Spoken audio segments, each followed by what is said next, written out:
Now, sex trafficking lately surfaced as a topic of discussion in Nigeria as lawmakers tasked the federal government to take action against, to bring an end to the degrading acts of trafficking of Nigerian women for sex, usually perpetrated by human traffickers within Africa and abroad. According to available data, sex trafficking of Nigerian women abroad is on the increase, and it is the third most common crime in Nigeria after drug trafficking and economic fraud, UNESCO says. And the total number of human trafficking victims outside of Nigeria is largely unknown. As Nigerian authority and relevant agencies grapples with this sad reality, one man, a photographer outside the shores of Nigeria, Angus Thomas, is sending back trapped Nigerian women tricked to sex trafficking in Dubai on his own accord. He joins us now from London, UK, to share why he chose that path of kindness. Thank you for joining us, Angus. First of all, you have been involved in sending back Nigerian ladies trapped in Dubai, people you have no connection whatsoever with. Why are you doing this? Will be our first Yeah, question. that's a good question. I mean, up until December, I'd only ever met one Nigerian in my life, and I'm 57 now. So, but interestingly enough, it seems to me over the last couple of months, all my friends are Nigerian. So, I think the reason I felt compelled to get involved is that when the first girl that we rescued propositioned me, she took my arm. And all I can say is that even though it was a hot evening in Dubai, you know, her grasp, if you can call it that, her limp grasp was sort of cold and clammy. She was very thin. She was very defeated. She was very tired.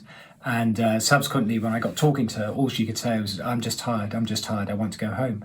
And, you know, she had been living on this constant treadmill of having to pay off this imaginary debt by sleeping with you know, lots of men that she was picking up on the streets and in the clubs of Dubai, you know, I just felt, you know, when you discover somebody's in need, I just can't walk past. I'm a photographer. I'm always chasing a story, you know, this was a very real human interest story, and there was somebody I could help here with actually relatively little money. I mean, it was a lot of money, but in the scheme of someone's life, it was, you know, very little money. And it was a great joy to see her repatriated, and now with the help of NAPTIP, and we've supported her financially as well. You know, she's now retraining, and NAPTIP are helping her to set up in her own business. So, you know, it was very important for me personally. I've got daughters her age, and that could be any one of us, you know, but for the place that we grew up in and the privileges we enjoy. So for me, it was a way of giving something back and just helping another human being. So, but it's become an obsession, I'm afraid. I know of at least, I'm in contact with at least 4 other women who are stuck in Dubai. I know of 3 flats. I know of there's probably another 16 girls that we can help, and I just felt compelled. You know, I'm armed with this information. What would I do? Go back to my life normally and not worry about them? No, I can't do that. You know, I need to keep going and until I can do no more. So for me, it's become a mission. You have also launched a website with funds for friends and supporters to help these trapped girls in Dubai. What are the challenges you have faced so far? So yes, when I got home from Dubai, I set up a GoFundMe campaign,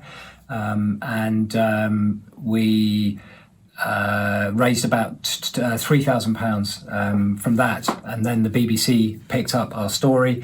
We got the total up to £10,000.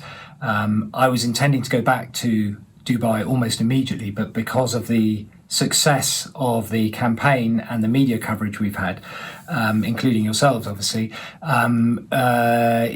we need to seek clarification from the authorities in Dubai, who are very strict about acts of charity and volunteering in their country. So we are in discussion with the embassy in London to clarify our status as to whether it's safe to go back and whether they would give us permission. There's also a women's shelter in Dubai who are very responsive. It did take them 10 days or something to come back to initial inquiry. But actually the most disappointing side, I'm embarrassed to tell you, because I've become a big Nigerian fan, but the side that's not pulling their weight, in my view, is the Nigerian side.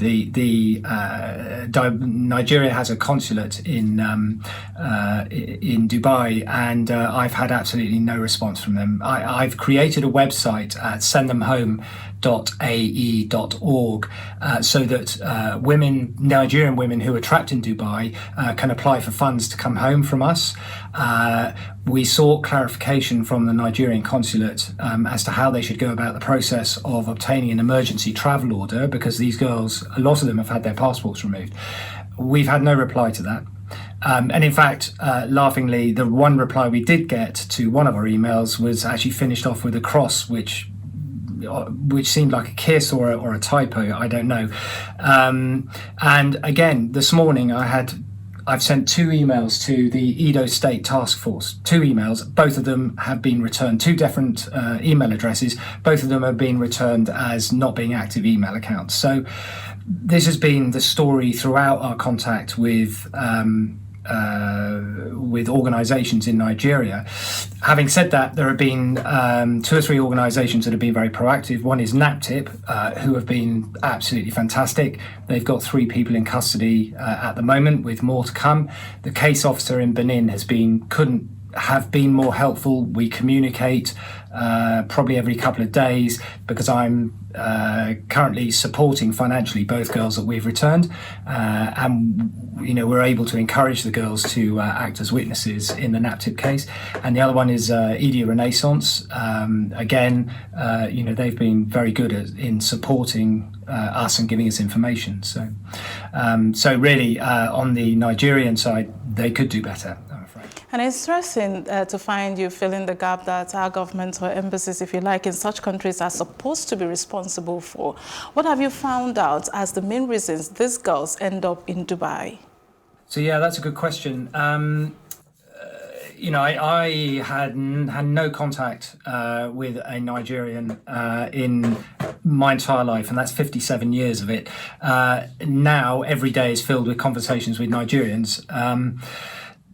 The problem, I think, for the girls that we've dealt with so far is that they were tricked. So they're seeking a better life for themselves. They're seeking excitement. They're seeking money, and they answer an advert, or they're coerced, or they're introduced to a friend of a friend of a friend, and they end up arriving in Dubai in their best clothes with their best handbags, and expecting to go into a lucrative sales job, and they end up in a squalid apartment full of 5 to 20 other women, and they're put straight to work in the clubs and told that until they pay back this imaginary debt of $10,000, that they're not going home. And even then, there's no evidence to suggest that they do go home. So I think the reasons why people are seen to be trafficked to Dubai are to do with family greed, the daughters being put out there to work,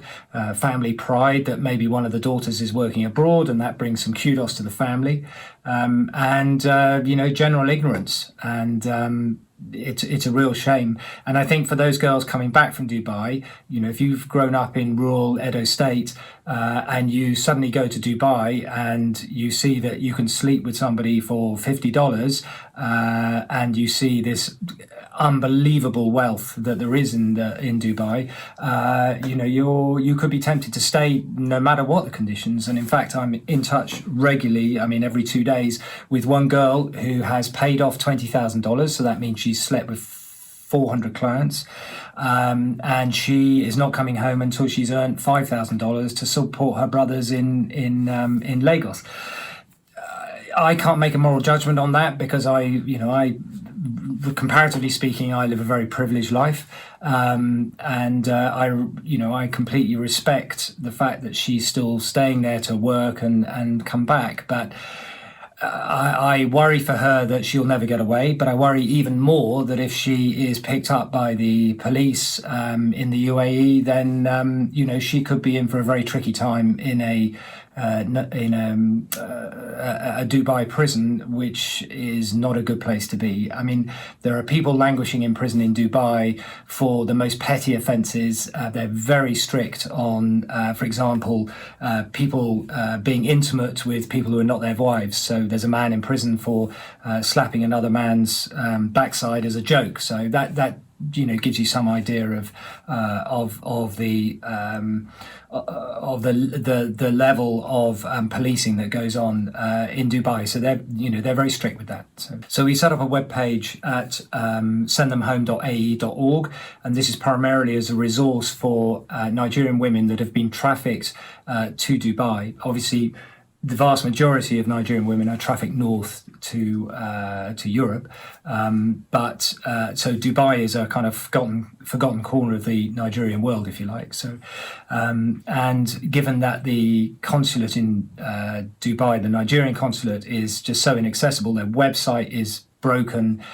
They've even got the wrong telephone number for the consulate on their own website. So we felt like we had to build something that was being indexed by Google, and I'm hoping that all of the NGOs and charities connected with sex trafficking in Nigeria will use this as a resource and distribute the information to the women who need our help.